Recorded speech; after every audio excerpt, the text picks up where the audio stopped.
સુરત શહેરમાં આજે મહાવીર જનકલ્યાણના પાવન પ્રસંગે ઠેર ઠેર ભવ્ય ઉજવણી કરવામાં આવી રહી છે। જૈન સમાજમાં આનંદ અને ઉત્સાહનો માહોલ જોવા મળી રહ્યો છે। આ અવસરે વહાલભરી વધામણી સાથે મીઠા મોદકની લહાણી કરવામાં આવી હતી। શ્રી જૈન શ્વેતાંબર મૂર્તિપૂજક યુવક મહાસંઘ દ્વારા વિશેષ આયોજન કરવામાં આવ્યું હતું, જેમાં 1 લાખ લાડુનું વિતરણ કરીને લોકોને મોઢું મીઠું કરાવવામાં આવ્યું હતું। ઉલ્લેખનીય છે કે છેલ્લા 18 વર્ષથી સતત લાડુ વિતરણ કરીને આ પર્વની ઉજવણી કરવામાં આવી રહી છે।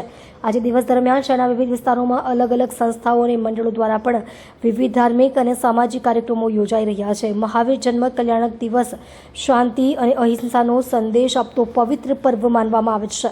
આ અવસરે મિડલ ઇસ્ટમાં ચાલી રહેલા યુદ્ધમાં પણ શાંતિ સ્થાપિત થાય અને અહિંસા જળવાય તેવી પ્રાર્થનાઓ કરવામાં આવી હતી।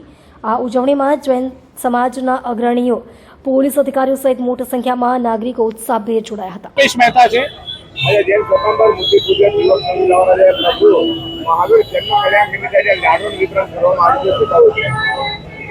એકચ્યુઅલી અમે શ્રી જૈન સ્વતંત્ર મૂર્તિપૂજક યુવક મહાસંઘ સુરત દ્વારા લગભગ છેલ્લા 18 વર્ષથી આ કાર્યક્રમ કરી રહ્યા છીએ અને અમારો ઉદ્દેશ્ય છે કે જ્ઞાતિ જાતિના ભેદભાવ વગર સર્વેનું આજે અમારા જૈન ધર્મની 24ના અંતિમ તીર્થંકર શ્રી મહાવીર ભગવાનના જન્મ કલ્યાણ દિવસ નિમિત્તે બધાનું મોઢું મીઠું કરાવી અમે।